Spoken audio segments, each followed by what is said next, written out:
오늘은 마태복음 14장 22절에서 33절까지 말씀으로 무리를 걷는 사람이라는 제목으로 우리가 은혜를 나누고자 합니다. 여러분, 우리가 신앙생활을 하다 보면, 그리고 믿지 않는 사람들이나 믿는 사람들이나 교회를 나오는 사람들이나 교회를 나오지 않는 사람들이나 우리가 믿는 믿음이라는 거, 그걸 가지고 어려운 것 중에 하나는 뭐냐면, 우리가 자연의 법칙이나 과학의 법칙이나 그리고 우리의 상식을 벗어나는 일들이 일어난다라는 거죠. 그러니까 성경에 그것이 기록되어져 있다라는 거예요. 그러니까 그런 것 때문에 우리가 믿음을 가지지 못할 때가, 그리고 우리가 의심할 때가 있는데, 우리는 흔히 이 자연 법칙을 보면서 초자연적인 현상들을 보면서 우리는 기적이라고 이야기를 하잖아요. 그러니까 예를 들면 가나 혼인잔치, 물이 변하여 포도주가 되는 사건들이나 물고기 2마리 그리고 떡 5덩이, 오병이어의 기적으로 5,000명을 먹이시고 남자 여자를 다 남녀노소를 다 하면 2만 명까지도 우리가 이야기를 하는데, 그 많은 사람들을 오병이어로 먹이시고 12강주리를 남기는 그런 사건들이나 태풍급의 정말 난리를 치는, 그 바다가 요동치는 그 가운데 예수님이 잠잠하라 한마디 하니까 그것이 잠잠하여지는 사건들. 여러분, 그리고 죽은 자가 있다고 예수님이 나오라 하니까 그 사람이 무덤에서 나오는 거, 그리고 정말 예수님이 나는 부활이다라고 말씀하시는 거, 우리가 이런 상식, 자연의 법칙을 벗어나는 일들을 이야기를 들으면서 우리가 도저히 믿지 못한 일들이 성경에 기록되어져 있기 때문에 우리가 성경을 온전히 믿지 못할 때가 있는 것 같아요. 여러분, 트리뷴지의 최연소 신입 기자로 입사를 한, 그리고 능력을 받고 승승장구한 리 스트로벨이라는 사람이 있어요. 근데 이 사람이 자기 아내가 점점 신앙에 깊이 빠져가고 교회에 점점 빠져들어가고 믿음이 점점 커지는 걸 보고, 우리는 믿지 않는 사람들은 제가 예수쟁이가 되는구나 그러잖아요. 그것처럼 이 리 스트로벨도 그거를 보면서 걱정이 되는 거예요. 그러니까 이 내 아내가 교회에 너무 빠져가지고 정말 가정도 돌보지 않고 이런 생각을 했던 것 같아요. 그래서 이 사람이 기자의 자신의 그 직업을 살려가지고 각 계층의 전문가들을 만나서 내가 이 예수가 허구라는 사실을 쫙 기록을 해가지고 아내에게 보여줘서 내가 저 아내를, 리 스트로벨은 구원하겠다, 자기가 그렇게 생각을 한 거죠. 그래서 그 역사적인 사건들을 가지고 전문가들을 한 명 한 명 다 만나는 거예요. 그리고 결론, 리 스트로벨이 예수님을 믿을 수밖에 없는 거예요. 그리고 결국에는 예수님을 영접하고 그리스도인이 됩니다. 그리고 나중에는 목사님이 되셔요. 그리고 책을 썼습니다. 예수는 역사다. 여러분, 한 번씩 읽어보면 좋으실 것 같아요. 여러분, 우리가 과학으로 설명되어지지 않는다고, 상식으로 설명되어지지 않는다고 이게 허구입니까? 여러분, 만유인력의 법칙 아시죠? 뭐든지 물체는 땅으로 떨어지잖아요. 땡기는 힘이 있다. 여러분, 이 법칙이 생기기 전에도 사람들은 알았어요. 그렇잖아요. 뭐든지 물건을 놓으면 땅으로 떨어지는 걸 알았다니까요. 사람들이 그렇게 생각하고 만유인력의 법칙으로 모든 물건들은 땅으로 떨어진다라고 이야기할 때 이상한 사람 2사람이 나타나요. 무거운 물건은 나는 하늘로 띄우겠다. 라이트 형제가 나오잖아요. 그리고 비행기를 만들어서 비행기를 띄워요. 처음 그 비행기를 보는 사람들은 뭐라고 얘기하겠습니까? 야, 저건 기적이야 말하지 않겠어요? 1877년 그 시기에는요, 불을 지피려 그러면, 여러분, 그 시기에 내 방에 불을 지피려 그러면 어떻게 해야 돼요? 초에 불을 지펴야 돼요. 불을 펴야 됩니다. 그리고 내가 마당에 밝게 하려 그러면 장작을 떼서 밝게 해야 돼요. 이게 상식이었어요. 이게 자연 법칙이었다고요. 그런데 1877년 3월 6일에는요, 경복궁 건축궁에 장작에 불을 떼지도 않았는데 밝아지는 일이 벌어졌다니까요. 그날이 뭐냐면 우리나라에 처음 정부에 불이 들어온 날이에요. 그거를 본 사람들은 뭐라 그러겠어요? 기적이다 라고 얘기하지 않겠냐고요. 여러분, 우리가 지금은 당연하게 생각하는 것들이요, 100년 전, 200년 전에는요, 기적이라고 말을 하는 일들이 있었다는 거죠. 물론 과학적으로 설명되지 않은 초자연적인 기적도 있지만 지금은 과학으로 상식으로 설명이 되지만 그 당시에는 설명되어지지 않는, 그러니까 무거운 물건이 하늘로 뜨고 내가 불을 지피지 않았는데 빛이 나고 이런 일들을 보았을 때 그들은 기적이다라고 이야기했다라는 거죠. 그래서 우리가 이런 관점으로 기적이라고 말하는 거 어떻게 보면 우리는 기적인데, 나한테는 기적인데 하나님이 볼 때는 이게 상식이라는 거예요. 근데 우리가 과학적으로 설명되어지는 것뿐만이 아니라 초자연적인 것도 하나님이 우리 믿는 자들에게는 상식으로 약속하셨습니다. 마가복음 16장 17절 18절 말씀을 보면 믿는 자들에게는 이런 표적이 따르리니 곧 그들이 내 이름으로 귀신을 쫓아내며 새 방언을 말하며 뱀을 집어 올리며 무슨 독을 마실지라도 해를 받지 아니하며 병든 사람에게 손을 얹은즉 나으리라 하시더라. 아멘. 여러분, 이게 이해되십니까? 믿어지십니까? 기적이 나타나는데 믿는 사람들에게 이런 표적이 따른다라는 거예요. 그래서 우리의 하나님의 자녀들에게 이런 기적이 일상이 되는 삶, 그것을 약속하셨다는 겁니다. 그러면 어떻게 이 기적이 일상이 되고 무리를 걷는 삶을 우리 믿는 사람이 살아갈 수 있을까? 이 본문을 통해서 우리가 그것을 배우려고 합니다.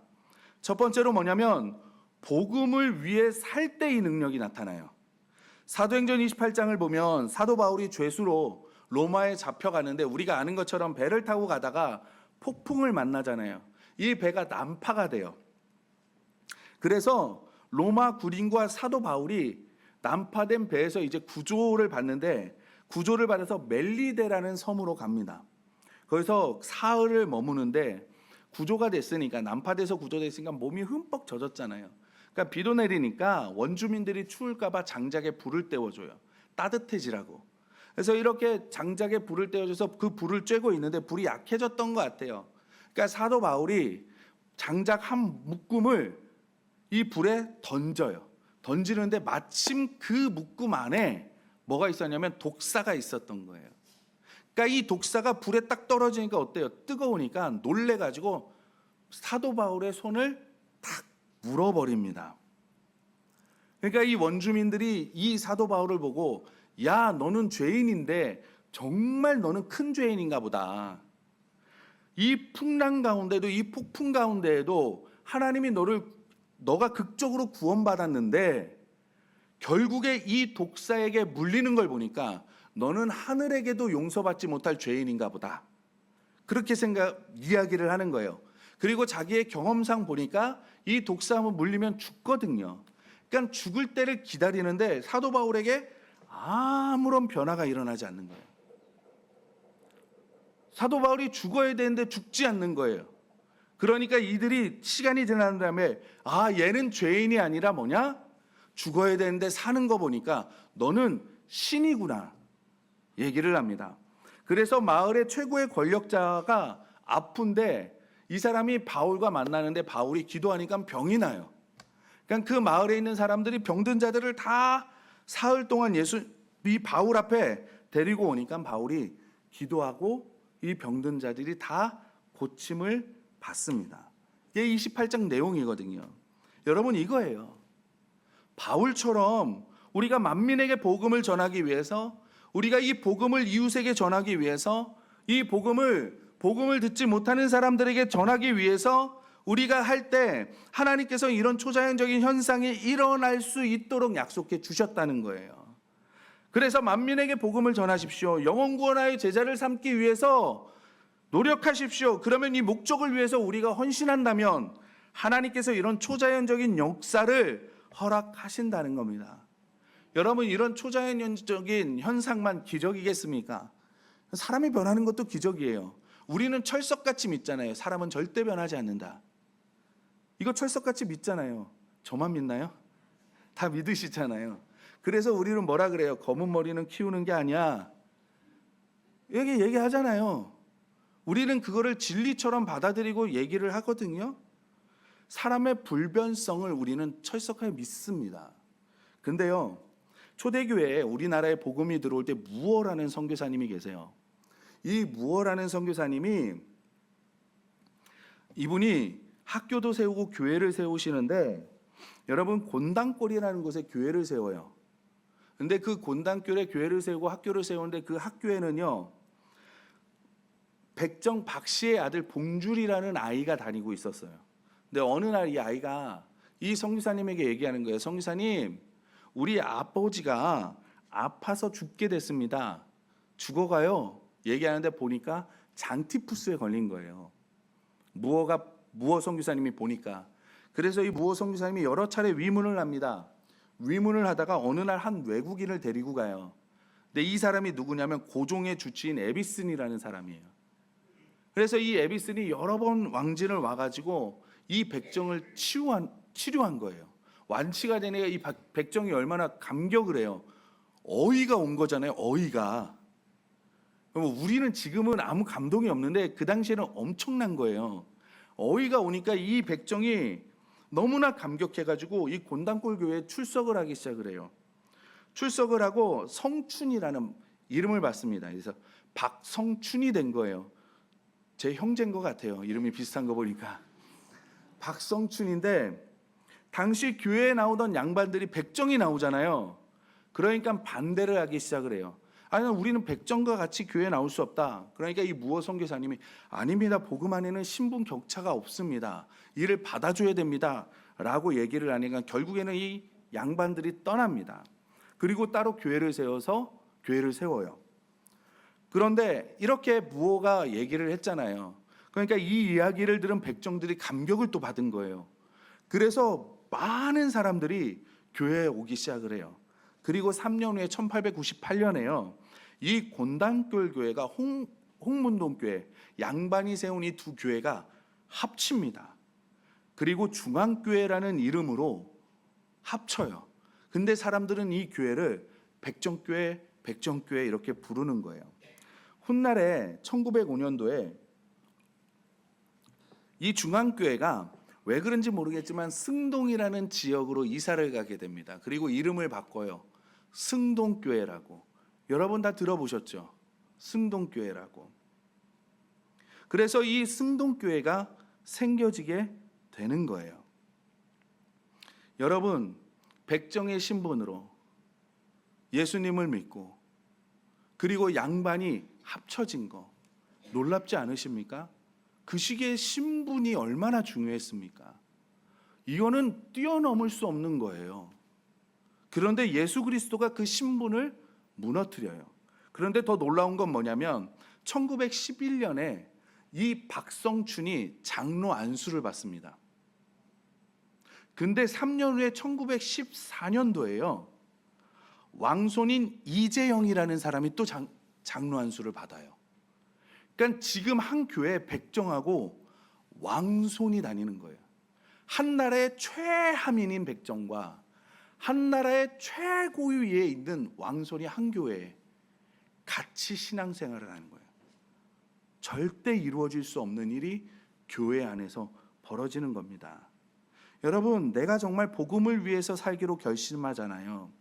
그럼 정말 이런 초자연적인 역사가 상식이 된다니까요. 저는 이것을 믿으시고 정말 복음을 위해서 사시는 저와 여러분들이 되시기를 소원합니다. 그리고 오늘 본문을 보면 베드로도 큰 기적을 체험한 사람이에요. 오병이어의 물고기 2마리, 떡 5덩이로 5,000명을 먹이시고 12광주리를 남기신 그 사건이 있은 직후에 사람들이 어떤 일이 벌어지냐면 예수님을 왕으로 추대하자, 왕으로 세우자, 우리의 왕으로 세우자라는 그 분위기가 쫙 이루어지는 거예요. 그러니까 예수님이 아차 싶으셔가지고 제자들을 배에 태워서 먼저 바다로 보내신 다음에 이 무리들을 다 흩으십니다. 그런 다음에 산으로 홀로 올라가셔서 기도를 하세요.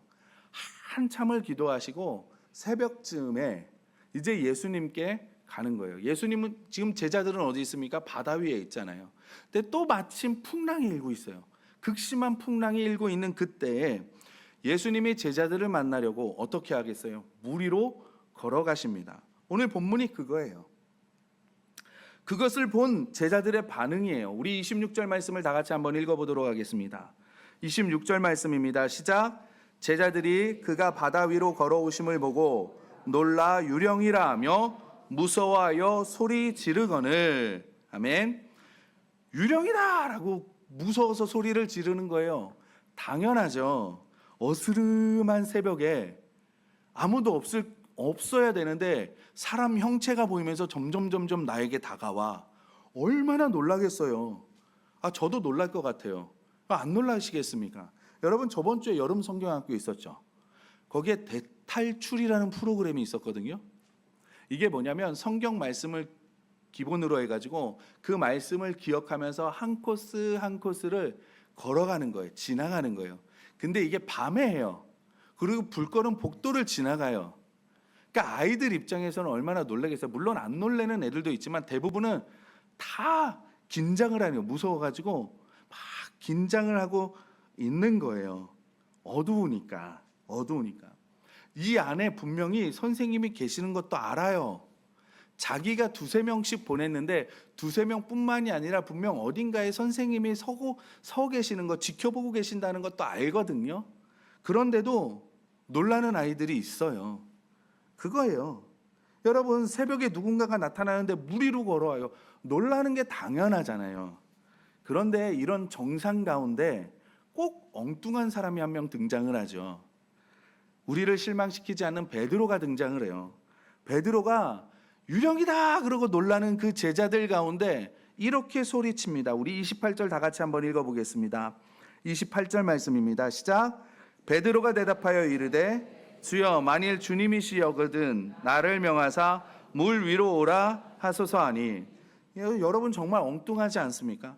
나머지 제자들은 예수님을 보면서 놀라가지고 겁내면서 유령이다라고 하고 있는데, 겁에 질려 있는데, 베드로는 예수님, 나도 무리를 걷게 해주십시오 이렇게 외치는 거예요.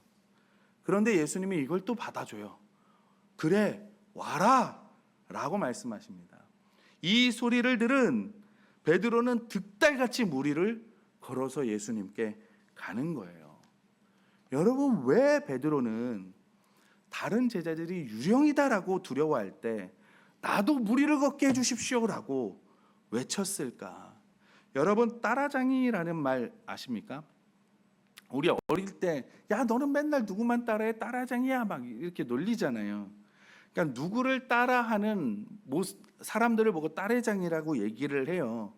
그런데 제가 자녀들을 키우다 보니까 좀 알게 되는 것 같아요. 여러분, 우리 흔히 말하기를 사랑하면 닮는다 이렇게 얘기하잖아요. 그러니까 그래서 부부도 닮는다라는 이야기들을 흔히 말하는데 왜요? 사랑하기 때문에 그런 거예요. 여러분, 무슨 말이냐면 제가 자녀들을 키우면서 많이 듣는 말 중에 뭐냐면 제 아들 보고 많은 분들이 그래요. 야, 너는 어떻게 아빠하고 걷는 모습이 그렇게 닮았냐? 얘기하거든요. 그리고 야, 너는 어떻게 뒷모습이 그렇게 아빠하고 닮아서 저희 집사람도 가끔 집에 있으면 헷갈려해요. 그 정도로 닮은 것 같아요. 아닌가요? 네, 닮았는데 제가 제 아들한테 너 이렇게 걸어야 돼. 너 아빠처럼 걸어야 돼. 가르친 건 없어요. 근데 닮아가요. 그래서 뭐냐면 두 번째로 우리가 기적을 일상이 되게 하려면, 우리가 일상에서 무리를 걸으려면 기적의 삶을 살기를 간절히 원해야 된다는 거예요. 베드로처럼 내가 무리를 걸으려고 간절히 원해야 된다는 거예요. 여러분, 말의 힘이라는 게 있습니다. 말의 힘. 우리 그런 말 들어봤잖아요. 근데 이 말의 힘이라는 걸로 어떤 프로그램에서 그 한 편성을 했어요. 그러니까 뭐냐면 밥을 지어요. 그리고 똑같은 병을 가지고 와가지고 그 밥솥에서 똑같이 떠서 그 자리에서 똑같이 병에 담습니다. 그리고 그 두 병을 같은 곳에 둬요.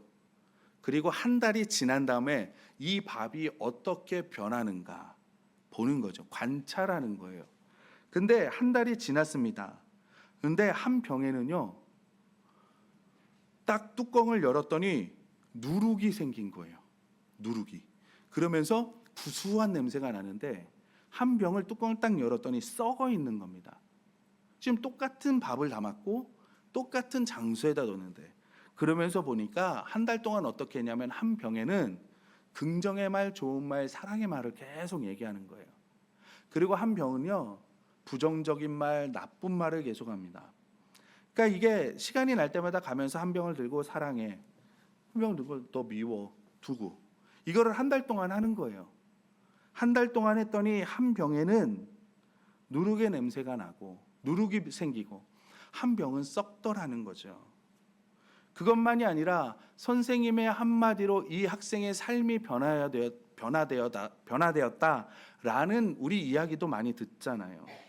여러분, 왜 이런 일이 생기는 걸까요? 왜 사람의 말에는 힘이 있는 걸까요? 사람은요, 하나님의 형상으로 지음을 받았기 때문에 그래요. 하나님의 말에는 능력이 있습니다. 하나님의 말에는 힘이 있습니다. 그래서 하나님은 말씀으로 이 세상을 창조하신 거예요. 그렇기 때문에 우리의 인간도 하나님의 형상으로 창조함을 받은 우리에게도 어느 정도의 말에 힘이 있는 거예요. 우리가 간절하게 원할 때 이루어지는 것들이 좀 있잖아요. 우리의 삶에서. 그런 거 느끼시지 않아요? 그렇기 때문에 우리가 기적을 체험하고 베드로처럼 무리를 걷기를 원하십니까? 그러면 우리가 간절히 원해야 된다는 겁니다. 세상 사람들도 의지력을 가지면 어느 정도 능력을 나타낸다 하잖아요. 정신일도 하사불성 말하잖아요. 무리를 걷는 거, 우리 믿는 사람에게 우리는 어느 정도가 아니라 우리 믿는 사람에게는요, 이건 약속이에요. 우리 무리를 걷는 거요, 기적을 나타내는 삶이요, 우리 믿는 사람에게는요, 권리예요. 특권입니다. 이걸 우리가 살아가며 누리지 못하면 얼마나 후회되는 삶을 사는 거예요. 믿지는 삶을 사는 겁니까? 여러분, 우리도 이런 소원이 있어야 되는 줄 믿습니다. 하나님, 나도 베드로처럼, 하나님, 나도 주님처럼 무리를 걷게 해 주십시오. 저는 우리 영도교회 모든 성도님들께서 삶의 바다에서, 인생의 항해에서 무리를 걷는 기적이 일상이 되시는 분들이 되시기를 소원합니다. 여러분, 내가 믿지 못한다고 베드로의 사건이 없어지는 것도 아니고요, 베드로를 무리를 걷게 하시는 주님의 능력이 사라지는 것도 아니에요. 제발 우리 이런 소원을 품고 이 땅을 살아가시는 저와 여러분들이 되시기를 부탁드립니다. 세 번째로, 무리를 걷기 위해서 주님의 초청이 있으면요, 우리가 담대히 응해야 됩니다. 그래서 베드로가 어떻게 무리를 걷게 됐는가, 우리가 차근차근 살펴보면 베드로가 예수님처럼 무리를 걷기를 원하는 소원이 있었잖아요. 간절했잖아요. 거기에 주님의 뜻이 있는 거예요. 주여 나를 명하사 무리로 걷게 하소서. 베드로의 소원이 있잖아요. 간절함이 있잖아요. 거기에 예수님의 뜻이 뭐냐면 오라 말씀하시는 거죠. 그러니까 베드로가 배에서 내려 무리로 걸어서 예수님께 갈 수 있었던 겁니다. 여기서 우리가 알 수 있는 게 뭐냐면 베드로의 소원과 하나님의 뜻이 만날 때, 무리를 걸을 수 있구나, 기적이 나타나는구나, 우리는 알 수 있는 겁니다. 그래서 기적은요, 인간의 간절함, 소원 곱하기 하나님의 뜻인 거예요. 아무리 내가 주여 주여 한다고 해도, 내가 아무리 하나님만 믿습니다 한다 할지라도 하나님의 뜻이 0이면, 여러분, 만 곱하기 0은 뭐예요? 0이에요. 기적은 일어나지 않습니다. 그래서 우리가 하나님의 뜻을 구하는 거예요. 그래서 우리가 하나님의 뜻을 찾는 겁니다. 요한일서 5장 14절에 보니까 그를 향하여 우리가 가진 바 담대함이 이것이니 그의 뜻대로 무엇을 구하면 들으심이라 라고 말씀하셨어요. 우리가 하나님의 뜻대로 구하면 여러분 무엇이든 구해보십시오. 하나님께서 듣고 응답해 주십니다. 우리의 소원과 하나님의 뜻이 만날 때 그런 역사들이 나타난다는 거예요. 그래서 지금 베드로가 소원하는 거잖아요. 예수님, 나도 예수님처럼 무리를 걷게 해 주십시오. 그런데 예수님의 뜻과 맞았죠. 예수님의 뜻은 뭐예요? 베드로, 너 무리를 걸어 라는 거잖아요. 그래서 예수님이 오라 말씀하시는 거예요. 그리고 그냥 무리를 걷게 되는 게 아니죠.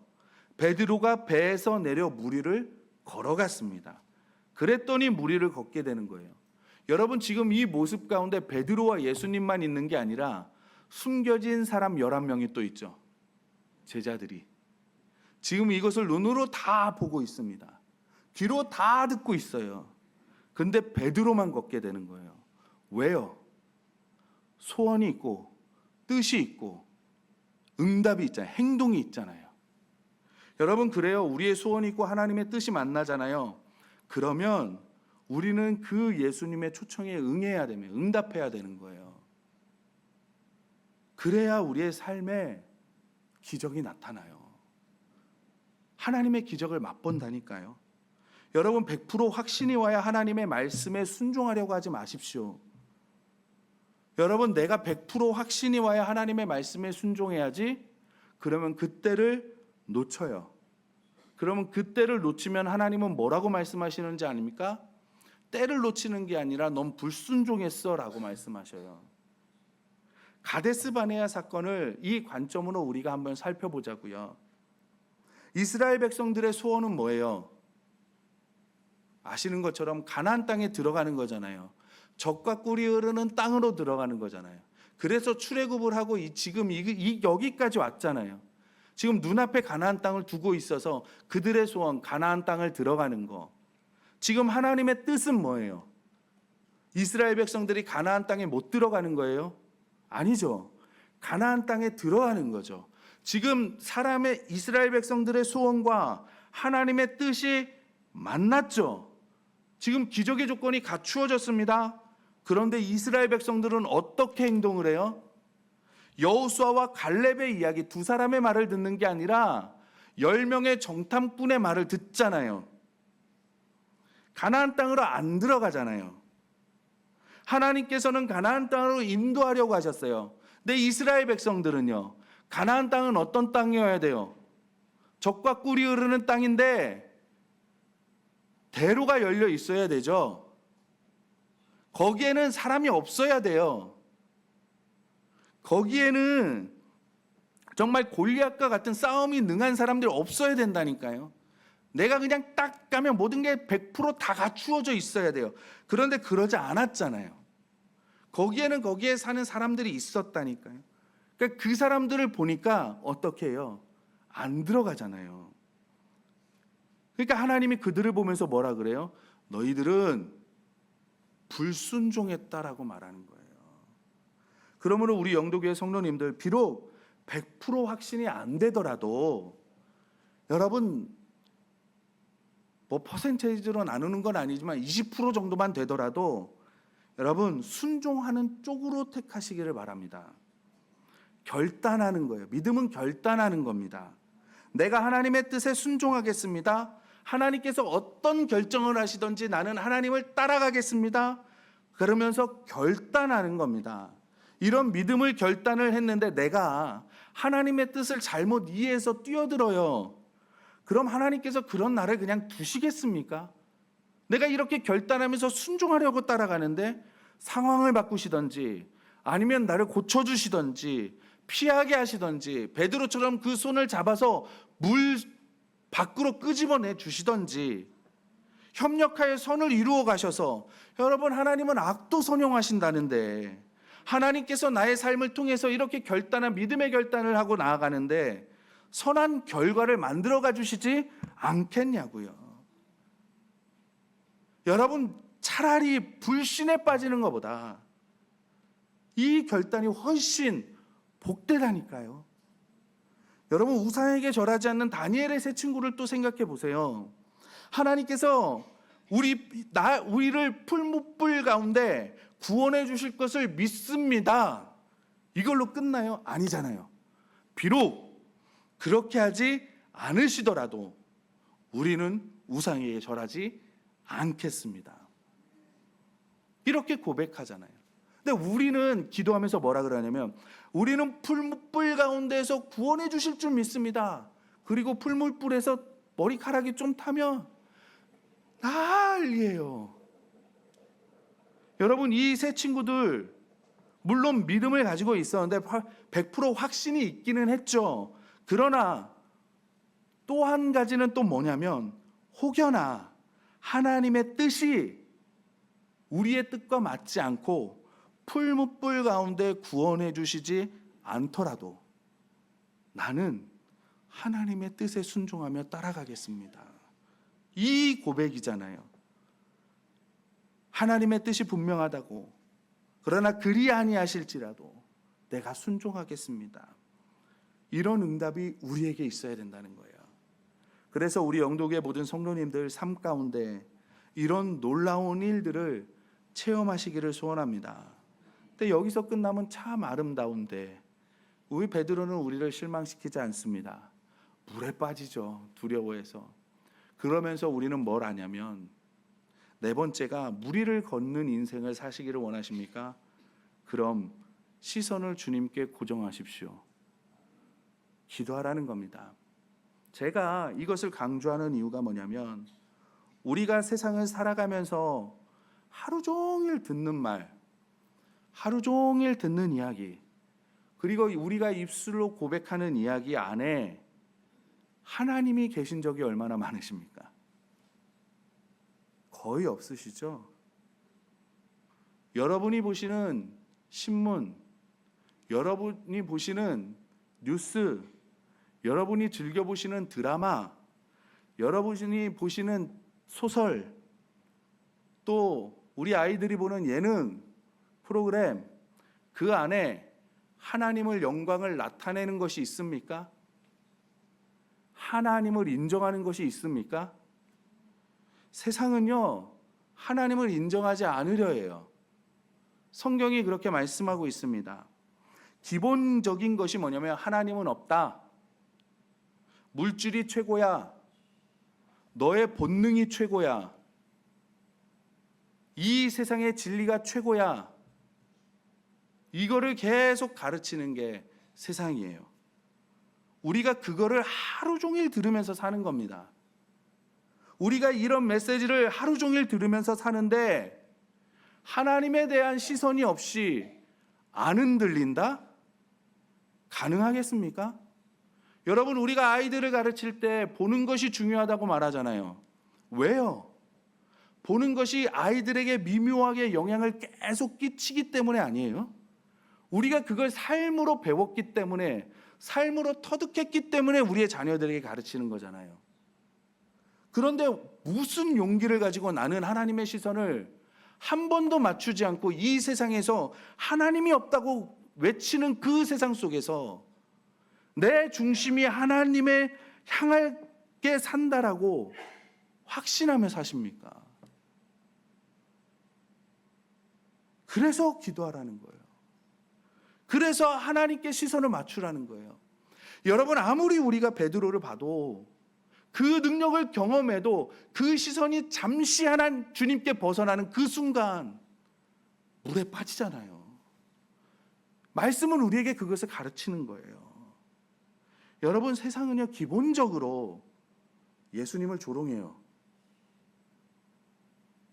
여러분, 영어권에서 영어를 조금 하시는 분들이나 요즘은 영화 같은 데를 보더라도 외국에서 조금 생활을 해보거나 여행을 다녀보신 분들, 여러분, 외국 사람이 Jesus, 그게요, 하나님의 영광을 나타내는 말입니까? 욕입니까?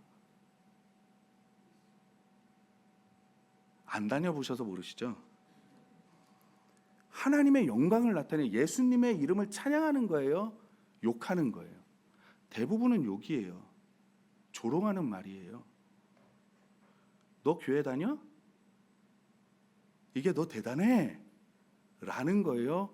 우리를 조롱하는 말이에요. 대부분이 후자잖아요. 우리는 그 가운데 살아간다니까요. 예전 어른들이, 제가 어렸을 때 그런 말씀을 참 많이 하셨어요. 11조에 대해서 강조를 많이 하셨거든요. 근데 그러면서 뭐도 말씀하시냐면, 시간의 11조도 하나님 앞에 드려야 되지 않냐. 그래서 하루에 그 시간의 11조를 기도도 하고 말씀도 보고 묵상도 하고 그래야 되는 거 아니야? 라고 말씀을 참 많이 하셨거든요. 여러분, 어떻게 처음부터 그러겠습니까? 우리가 하루에 5분을 드리는 거예요. 그래서 내가 내 몸에 따라와. 몸이 따라가. 무리가 안 돼. 그러면 10분으로 늘리는 거예요. 그리고 몸을 하나님 앞에 드리면 그게 몸이 따라가요. 그러면 20분을 드리는 거예요. 몸이 이제 또 어느 정도 따라가네. 그렇게 하나님 앞에 우리가 기도하는 거예요. 그래야 우리의 주님께서 중심을 붙잡아 주셔서 우리가 이 땅을 살면서 기적도 체험하고 무리도 걸을 수 있고, 여러분, 사방이 세상적인 가치관을 가지고 그렇게 우리를 공격하는데, 우리를 둘러싸고 있는데, 우리가 하나님의 눈으로 사람을 어떻게 바라볼 수 있고, 우리가 주님의 마음으로 어떻게 그들을 섬길 수 있고, 우리가 하나님을 경외하고 우리 이웃을 존대하자고 얘기하는데 어떻게 그게 가능합니까? 주님이 우리와 함께 하시고 주님이 우리의 마음에 그걸 부어주셔야 되는데, 내가 하루 종일 한 번도 주님과 시선을 맞추지 않는데 그게 어떻게 가능하겠냐고요. 우겨쌈을 당하여도 쌓이지 아니하고 답답한 일을 당하여도 내가 낙심치 않을 수 있는 힘이 어디서 나오느냐고요. 하나님이 우리에게 주셔야 되는데, 눈을 맞추지 않는데 어떻게, 마음을 맞추지 않는데 어떻게 그 힘이 우리에게 흘러오겠습니까? 하나님께서 기적의 일상이 되는 삶을 저와 여러분에게 약속하셨어요. 무리를 걸을 수 있도록 약속하셨습니다. 우리 영도교회 모든 성도님들 복음을 위해서 사시고 무리를 걸으려는 그 삶의 소망을 가득히 간절히 가지시고 하나님의 뜻을 찾고, 이것이 하나님의 뜻이라는 확신이 좀 드셨을 때에는 내가 그 말씀에 담대히 응답하셔서 기적의 일상이 되고 무리를 걸으시기를 주님의 이름으로 축원합니다.